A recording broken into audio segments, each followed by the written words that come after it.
Hey everyone, how's it going? Welcome back to the channel. Dylan here. We have a massive bombshell today from Senator Josh Hawley that you do not want to miss, okay? He just came out and exposed the truth about everything going on, and he went scorched earth on Joe Biden for pardoning his son Hunter, and he also exposed the truth about the government and the FBI, and let's just say things are heating up.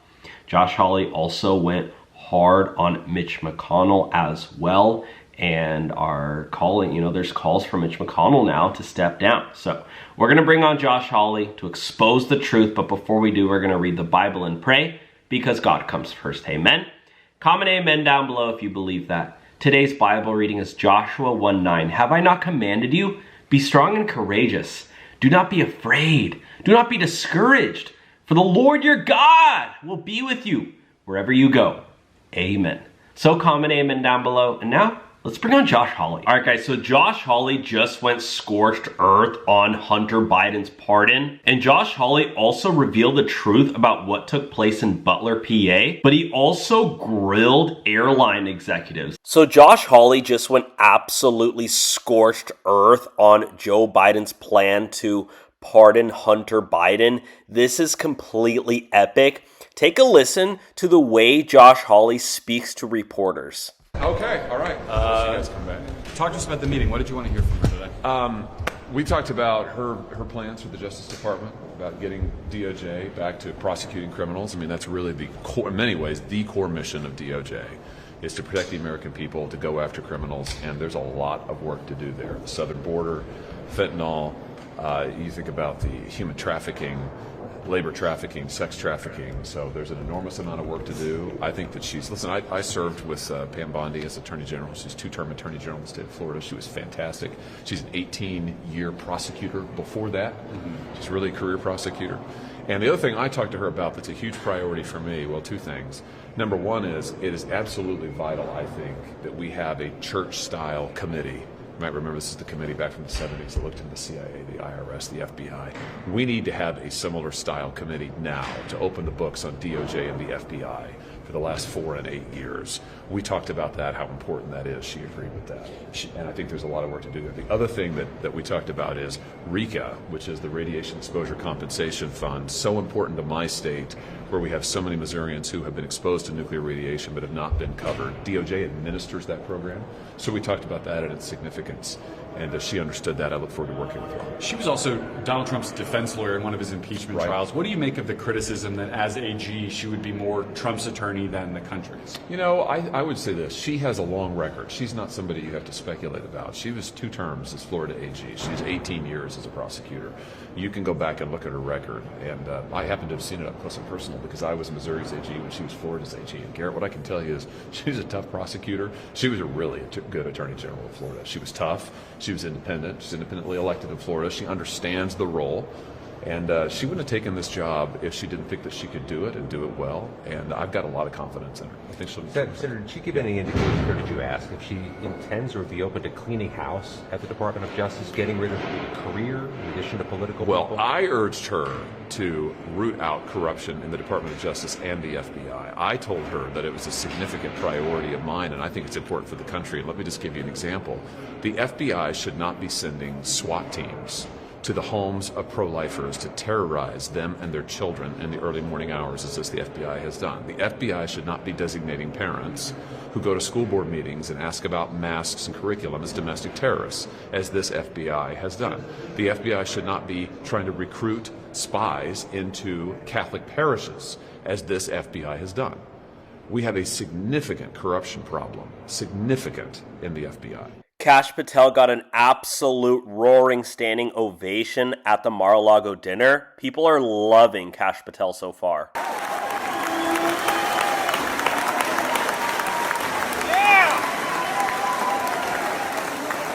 a big one, everybody. That's a big one. That is a promise made, promise kept by President Trump. And Kash, we are going to help any way we can to get you through Senate confirmation. That is a big one. Couldn't be more thrilled about that. And also, I'm sad to say, I think the Department of Justice. And I talked to her about that, and I said it's a huge priority of mine to see that cleaned up and to see the targeting of Catholics, Christians, conservatives. And listen, I could probably add journalists to that list, because let's not forget the number of times that the database, the Patriot Act era database, has been queried wrongly, including probably many of you standing here in this pool. That has got, all of that has got to stop. It has got to stop. Did and I think Cash Patel name come up at all? We didn't talk about Cash. The president, when he pardoned Hunter Biden, suggested that he thought the prosecution of his son were political. Did that come up at all? And how does that dovetail with your view about political prosecutions in the DOJ? It didn't come up here, but I will say that I think what President Biden did is absolutely abusive of the rule of law. Number one, he said for how long now that he would not pardon his son. The reasons he gave earlier for saying he wouldn't were persuasive. The reasons he gave now for changing his view midstream are totally unpersuasive. And I think the idea that he would use the pardon power to protect his closest family member, and not, by the way, you've all seen the pardon now, it is truly sweeping. Mm-hmm. It sweeps in all of his Ukrainian activity. It sweeps in all of his foreign dealings. It is stunning. This, let's be honest, Hunter Biden would be in prison already if he didn't have the name Biden behind his first name. The president argues he wouldn't have been charged at all. Oh, that's totally false, Garrett. That's absolutely false. You can look at the charging memo in the Department of Justice for crimes similar to this one. This is why his first so-called plea deal unraveled, because the judge looked at it and said, wait a minute, this doesn't follow DOJ's charging practices at all. This guy would have been in prison long ago had he not been a Biden, and now he never will be, because he's gotten a sweeping pardon from his father. I think it's incredibly abusive, and it's the kind of two-tiered system of justice that has got to end. Every American should be treated equally based on the clear-eyed rule of law. Maybe I should say the blind, because, Lady Justice, she wears a blindfold. You're not supposed to see who it is, Biden or anybody else. It's supposed to be equal, and it's not been. And I think this pardon just illustrates that. It's terrible. Did you get any sense from President Trump what he wanted out of the meeting this morning when he called in? No, I didn't hear that. I wasn't there. I missed that. Did Christopher Wray come up at all, potentially? Today? Yes, we didn't talk about meeting. Christopher Wray. No, we talked about the FBI, and I will say I did most of the talking there. I mean, as I just iterated to you, we need to, I think, we've got significant reform that needs to be done. And did you two discuss at all the possibility of potentially looking at the sentences of those currently in prison for crimes committed on January 6th? They did not. Well, can we get your reaction to the latest allegations against Hegseth in terms of financial mismanagement of some of the veterans organizations? I would just say this. Number one, I'm going to meet with Pete Hegseth, and this is where we have a confirmation process.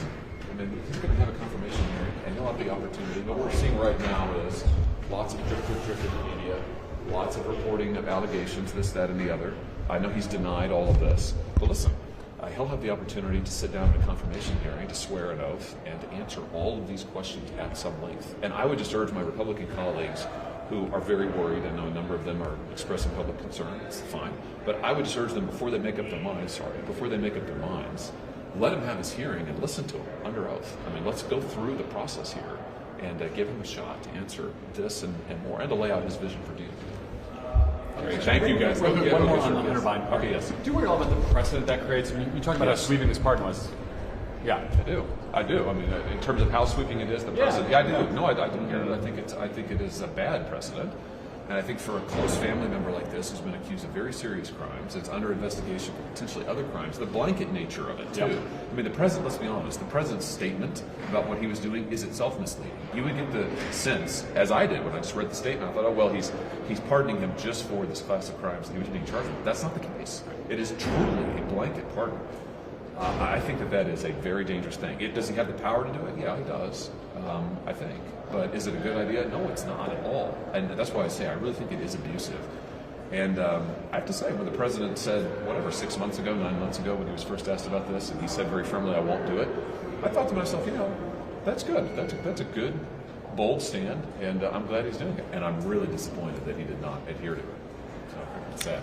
Thanks, guys. Yeah, great to see you. Another really cool thing that Josh Hawley did was he went absolutely scorched earth on the airlines. Let's tune in. How much have you paid your gate agents to enforce your carry-on bag policy, to pick people out of the line like the chairman's video show? You guys do appreciate that flying on your airlines is a disaster, don't you? I'm slightly amazed by the general attitude of all of you here. Flying on your airlines is horrible.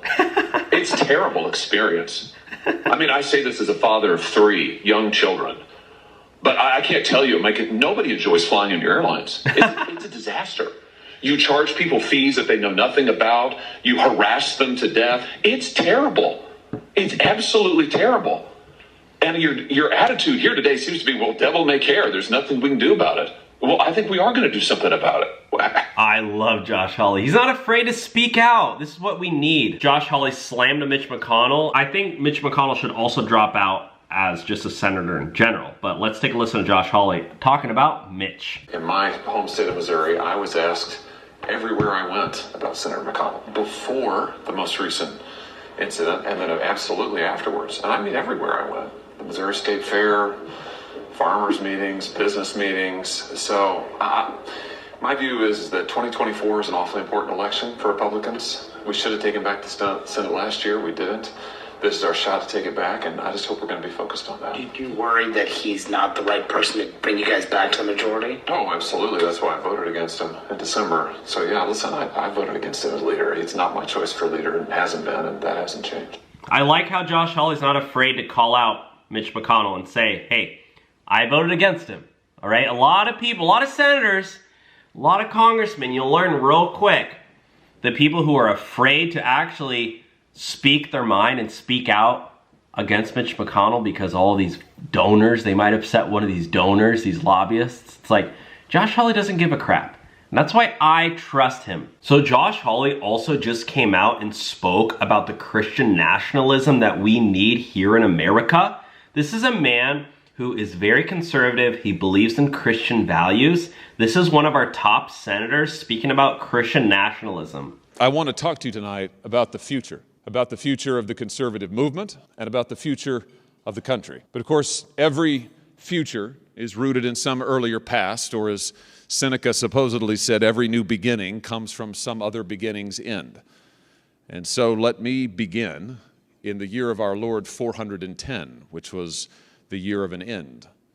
That was the year, you might recall, that the city once thought eternal, immutable, unconquerable, that capital of the ancient world, Rome, finally bowed to the invading Visigoths. And with that fell stroke, the age of the empire and the pagan world of antiquity came to a close. Yet in that end for Rome was a beginning indeed, our beginning, the beginning of the West. For even as Rome lay shattered and smoldering 1,000 miles away across the Tyrrhenian Sea, the Christian bishop of Hippo, a man named Augustine, took up his pen to describe a new age. His vision would inspire the West for millennia to come and help shape the destiny of this country. He called his work, his masterpiece, the City of God. Augustine's first ambition in that manuscript was to defend Christians from blame for Rome's fall. Some said that the Christian religion, with its new virtues like humility and service, with its glorification of common things like marriage and labor, with its praise for the poor in spirit, the common people, had made the empire soft, left it vulnerable to its enemies. Now, Augustine knew that just the opposite was true. The Christian religion was the only vital force left in Rome at the time of its collapse. And now Augustine imagined that religion rising from the ruins of the ancient world to forge a new one, a new and better civilization. And what would be the secret to this new order? Love. Love was a great word for Augustine. It contained the whole of his political science. Every person, he said, is defined by what he loves. Every society is driven by what it loves. A nation is, in fact, nothing other than, to quote Augustine, a multitude of rational creatures associated in a common agreement as to the things which they love. The trouble with Rome was they loved the wrong things. And as its affections became corrupted, the Roman Republic fell into disrepair.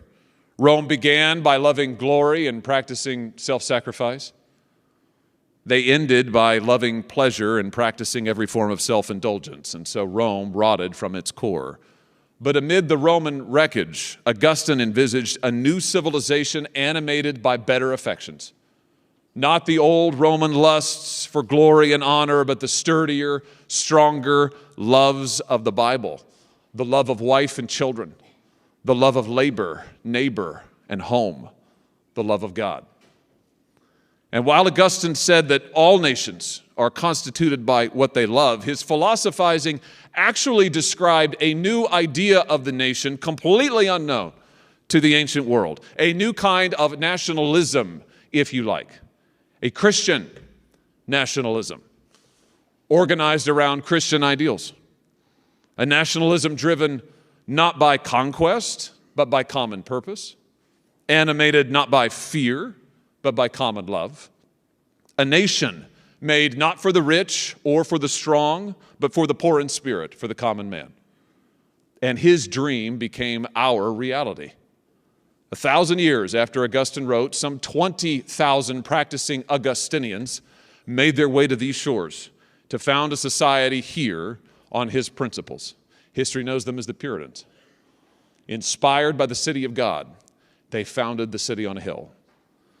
We are a nation forged from Augustine's vision, a nation defined by the dignity of the common man as given to us in the Christian religion, a nation held together by the homely affections articulated in the Christian faith, love for God, love for family, love for neighbor, home, and country. And I'm sure some will say now that I am calling America a Christian nation. And so I am.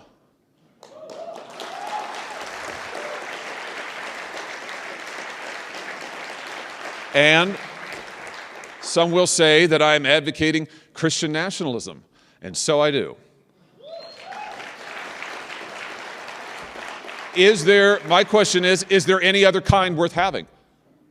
The nationalism of ancient Rome led to bloodthirst and conquest. The old pagan tribalisms led to ethnic hatred. The empires of the East crushed the individual, and the blood and soil nativism of Europe in the last 2 centuries led to savagery and genocide. By contrast, Augustine's Christian nationalism has been the boast of the West. It has been our moral center, and it has supplied our most cherished ideals. Just think, those stern Puritans, our Augustinian forebears, gave us limited government and liberty of conscience and popular sovereignty. Because of our Christian and biblical heritage, we protect the liberty of all to worship according to conscience. Because of our Christian tradition, we welcome people of all races and ethnic backgrounds to a nation constituted by common loves. The truth is, Christian nationalism is not a threat to American democracy. Christian nationalism founded American democracy. And I just say this, it is the best form of democracy yet devised. It is the most just, the most free, the most humane, and the most praiseworthy. And my claim to you tonight is that we must recover the principles of our Christian political tradition now for the sake of our future. This is true whether you are a Christian or not, whether you are a person of a different faith or none at all. The Christian political tradition is our political tradition. It is the American political tradition. It is the greatest source of energy and ideas in our politics, and always has been. It has inspired conservatives and liberals, and reformers and activists and moralists and trade unionists down our history. And we need to hear from this grand tradition again. For the common loves that sustain our nation are fraying.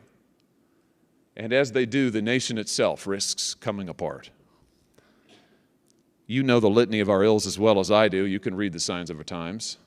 Our streets are not safe, not least because our borders stand starkly and utterly open, and millions of illegal migrants pour into this country who have no interest in our common heritage and no commitment to our common ideals. Good, stable work is in too short supply. Our economy has entered a new and decadent gilded age where working class jobs disappear and working wages erode and working families and neighborhoods fall apart while the denizens of the upper class live a cloistered life behind gates and private security, and woke CEOs rake in millions of dollars in pay. Meanwhile, religion is hounded from the public square, and fanatics take to our campus quadrangles to chant death to Israel, precisely because they despise the biblical tradition that links the nation of Israel to the American Republic.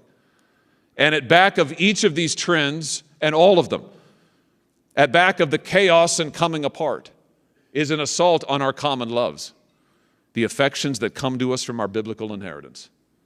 God, work, neighborhood, home, the great affections of the West.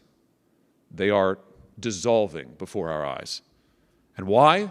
Well, not by happenstance.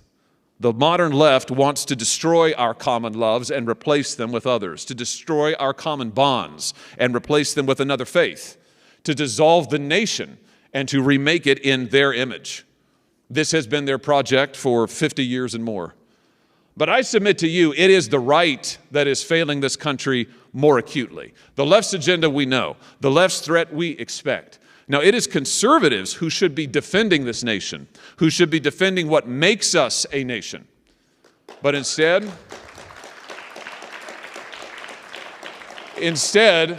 in this moment of crisis, they're busy tending the dying embers of neoliberalism. They're reading their copies of John Stuart Mill and Ayn Rand. They're still talking about fusionism and its three-legged stool. For conservatives, for the country, that will no longer do. In this hour of chaos and crisis, conservatives' only hope, and the hope of this nation, is to recover the Christian tradition on which this nation subsists. Our only hope is to renew our common loves. Now we need not the ideology of Rand or Mill or Milton Friedman, but the insight of Augustine. For the future, to save this country, this must be our mission, to defend the common loves that unite the country, defend the loves that make us a country, defend the common man's work, the common man's home, the common man's religion. Now, let me just say this. I fear that my fellow Republicans labor under a certain misunderstanding. The left's strategy, their overriding aim, is not simply to slow our economy with more regulations. It is not merely to grow big government bigger. Concentration is only part of their program. The left's primary purpose is to attack our spiritual unity, our common loves. They want to destroy the affections that link us one to another and substitute a set of altogether different ideals. The left preaches its own gospel, a creed of intersectionality, of deliverance from tradition, from family, from biological sex, and of course from God. They regard the faith of our fathers as a fetter to be broken. They deem our common moral inheritance as cause for repentance. Instead of Christmas, they want Pride Month. Instead of prayer in schools, they venerate the trans flag.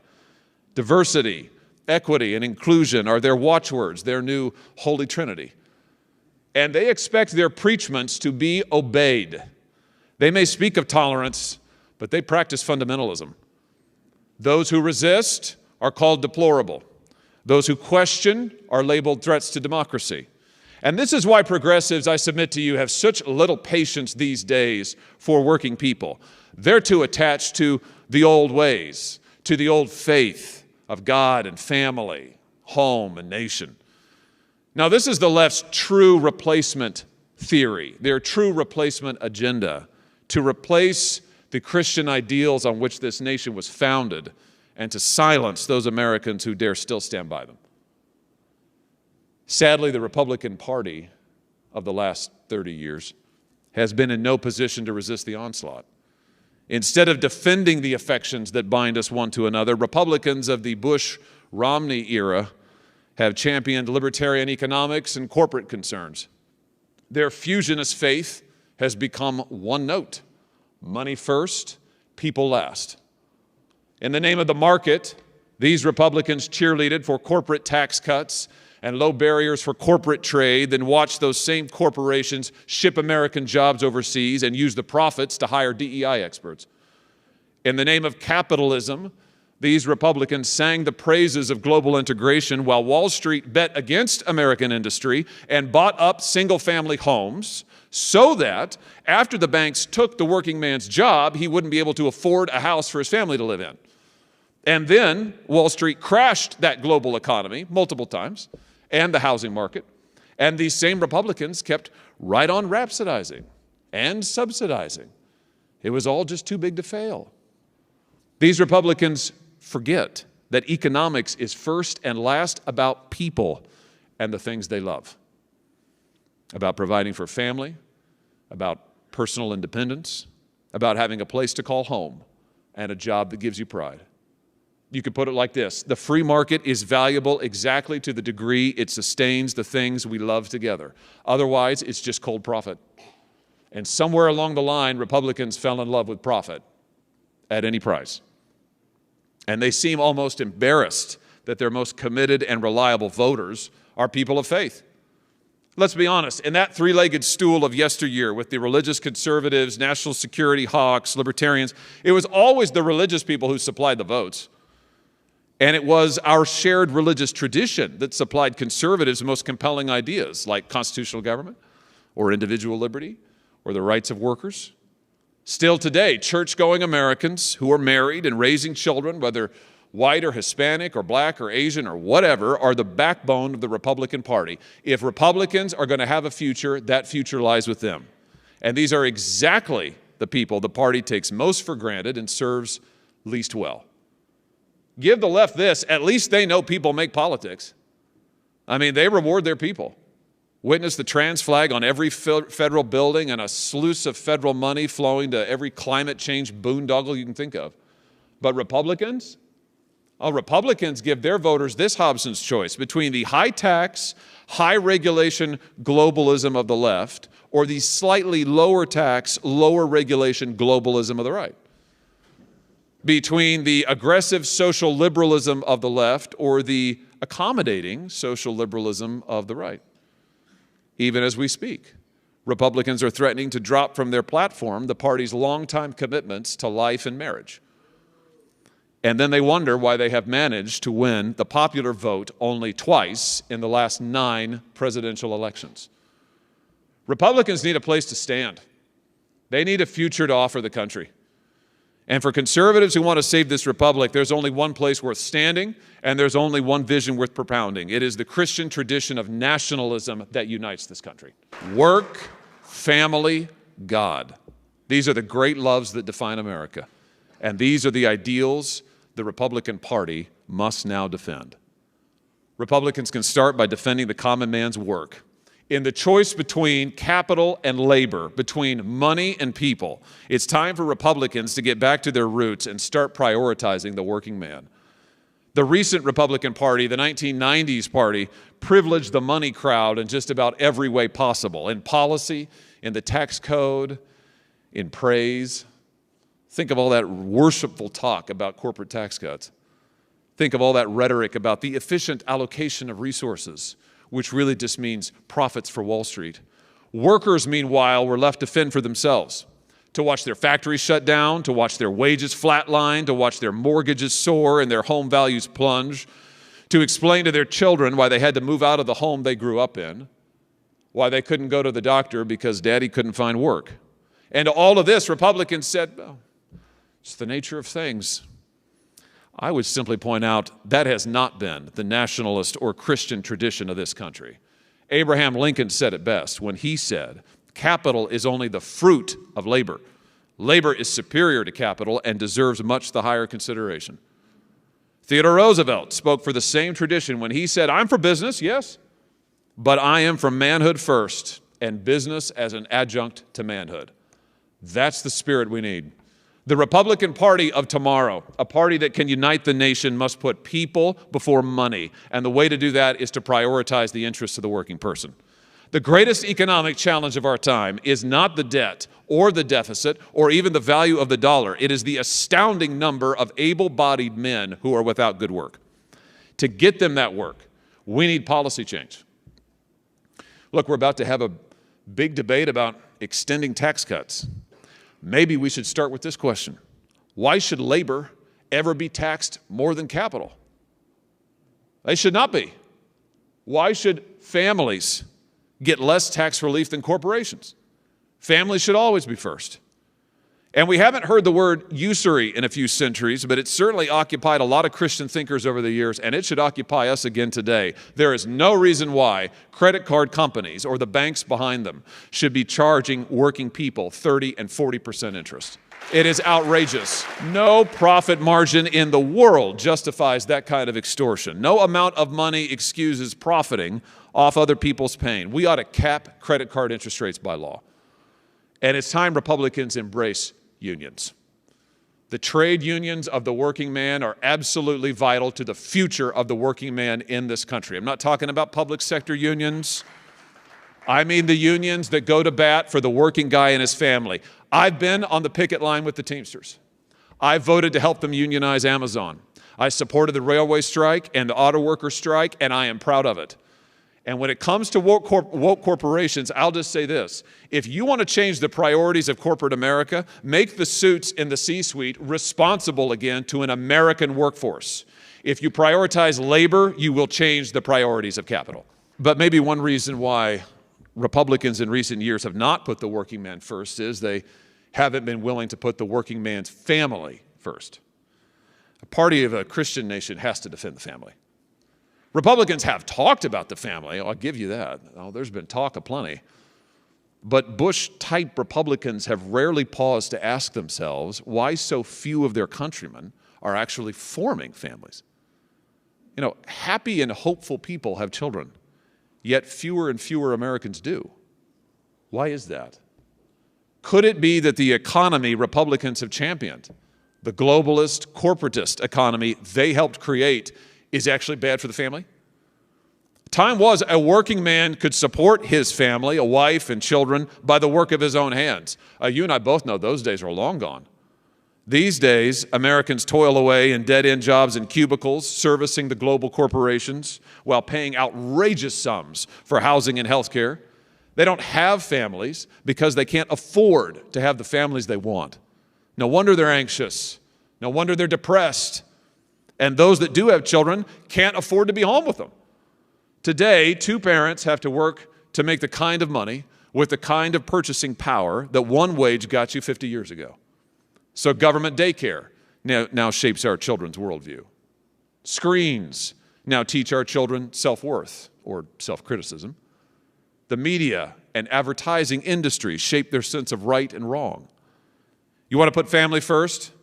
Make it easy to have children and put mom and dad back in the home. Make it the policy of this country to get American workers a family wage, one that a man can support his family on. The kind of wage that allows a married couple to raise their children as they see fit, because the truest measure of American strength is the flourishing of American home and family. And conservatives must defend the common man's religion. Of all the affections that bind together a society, none is more powerful than religious affection, a shared vision of transcendent truth. Now, when our talking heads deign to acknowledge religion at all, what they usually say is religious liberty is what is most valuable. Religious liberty unites Americans. That's not strictly speaking true. Religion unites Americans, which is why the liberty to practice it is so important. Every great civilization has sprung from a great religion, and ours is no different. Despite experts telling Americans for decades that religion divides them, that religion destroys their civil peace, that religion is out of bounds, most Americans share broad and basic religious convictions: theistic, biblical, Christian. Our national faith is right there in the Declaration of Independence. All men are created equal and endowed by their Creator with inalienable rights. Our national faith is there on our currency. In God we trust. President Eisenhower summed it up well when he said about that motto back in 1954, "Here is the land of liberty, and the land that lives in respect of the Almighty's mercy to us." Now, the elite consensus on religion is exactly wrong. Religion is one of the great unifiers of American life, one of the great common affections. Working people believe in God, they read the Bible, they go to church, some often, some not, but they consider themselves in all events members of a Christian nation, and they understand this fundamental truth: their rights come from God, not from government. The 70-year push to eliminate every vestige of religious observance from our public life is precisely opposite what the nation needs. We need more civil religion, not less.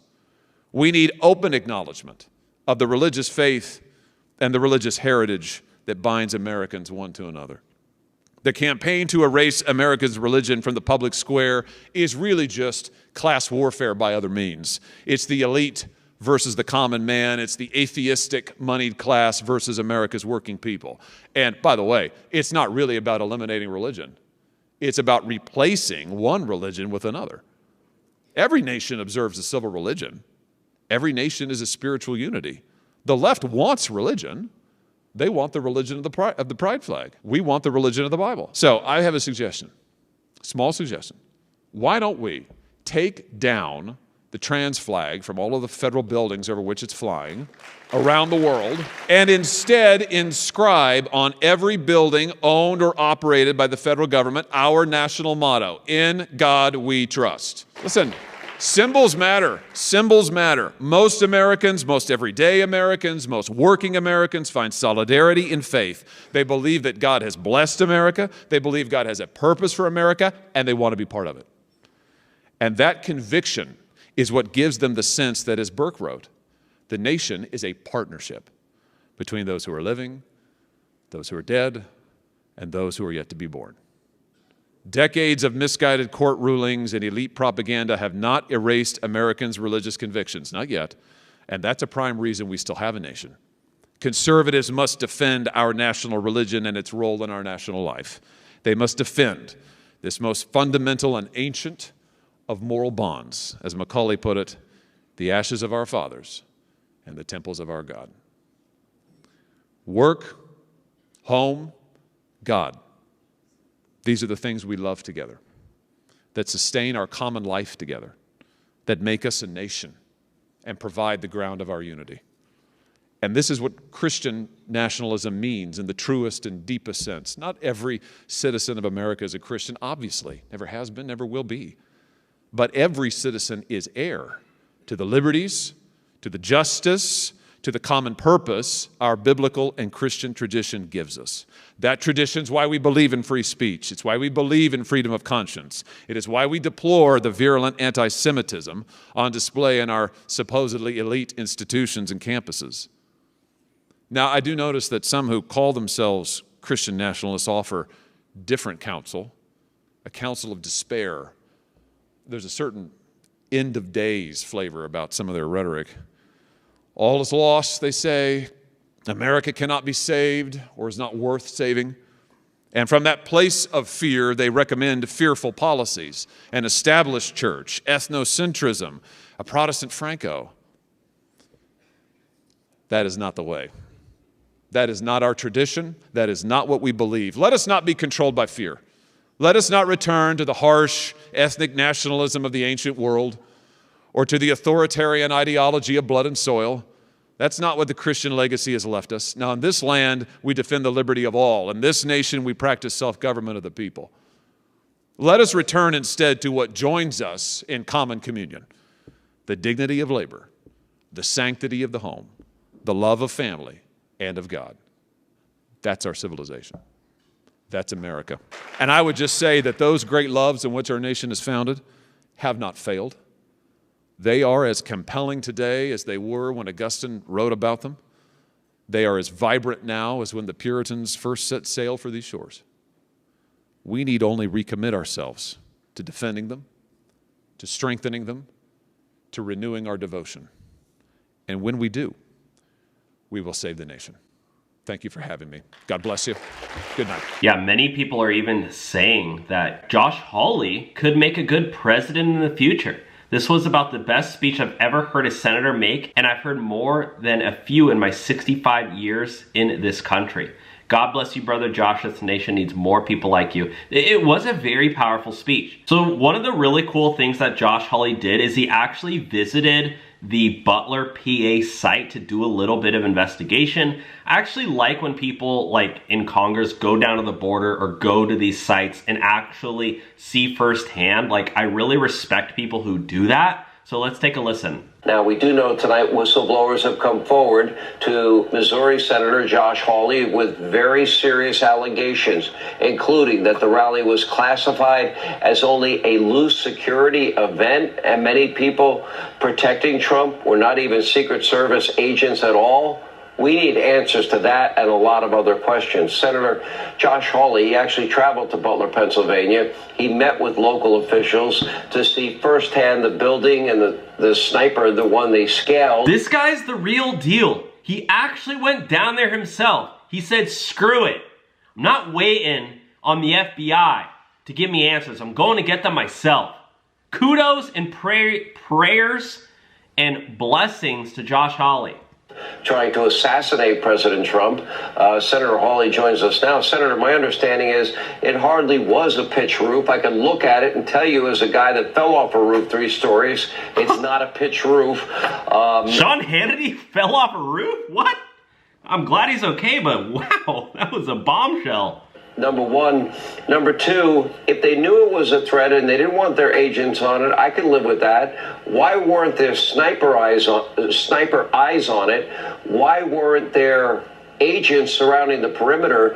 Why did they keep telling us it's outside the perimeter? 130 yards is not outside the perimeter. The perimeter would be defined as any distance that any harm can be brought to a primary, in this case, Donald Trump, that you're protecting. So, and why are they blaming local law enforcement? That's not their job. Well, I can tell you, Sean, I saw it today ahead of the Senate committee hearings on this. I went to go see myself. I went to the grounds. I went to the site because, frankly, I don't trust the FBI and the Secret Service to give us the real story. I want to see it myself. And you are right. That roof, it's hardly pitched at all. It's at a slight slant. And I'll tell you this, Sean, I couldn't believe how close it is to where Trump was. I stood right where Trump stood, looked over at that building. I mean, it is 100, 150 yards max. That's the sloped roof? I mean, come on. The director of the Secret Service, well, the chick, the last chick who ended up resigning, resigned. She was like, the roof was too sloped for the freaking Secret Service to stand on, but apparently not sloped enough for Thomas Brooks to sit on or stand on or lay on and crawl and get shots off. What a joke.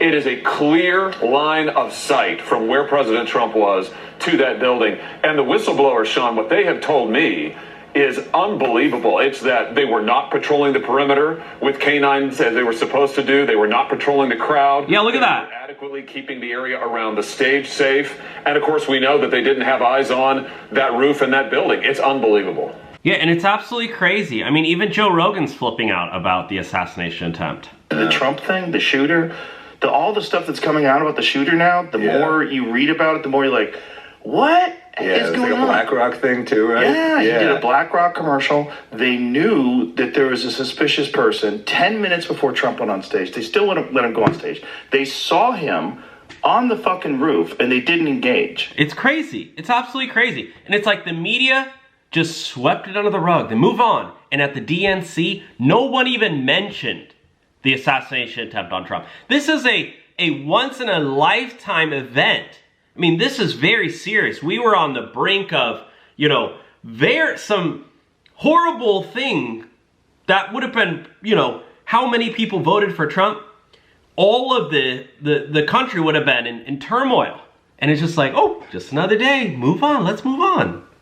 Yeah. They saw him on the roof with a rifle. It's a bad Secret Service right there. They wouldn't put Secret Service agents on the roof because they said there was a slope to the roof. Right. And it would be dangerous. It's more dangerous if the ex-president gets shot. Bro, which he did. They let him get off. The kid got off 3 shots. And it's crazy. Absolutely insane. Yeah, I mean, we literally would have fallen into chaos.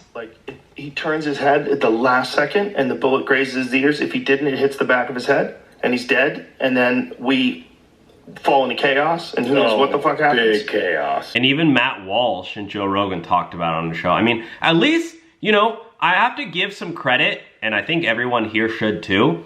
I think I speak for all of us. When Joe Rogan spoke about the assassination attempt on Trump's life, more than I even heard the media talk about it. Joe Rogan is like the new media.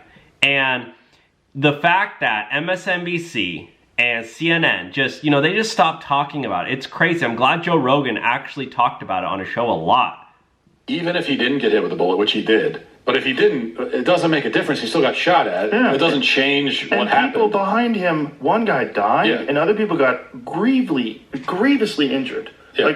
Terribly injured to the point where it's going to affect them for the rest of their life. The more bizarre thing about the shooting is that it's only been 2 months since it happened, right? 2 months. Or not even 2 months. It's been like a month and a half. Mm-hmm. And we've moved on like it never happened. Like it never happened in 2 weeks. In 2 weeks they stopped talking about it. It's crazy. It's crazy. It's had no political impact whatsoever. Nuts. He got no polling boost from it. Reagan got like 12 points briefly. And then the next day, Hillary Clinton was talking about how Trump's dangerous. It's like, and then on MSNBC, they started attacking Trump again and again and again. It's like, dude, this is crazy. Massive bombshell today from Josh Hawley. Let me know your thoughts down below.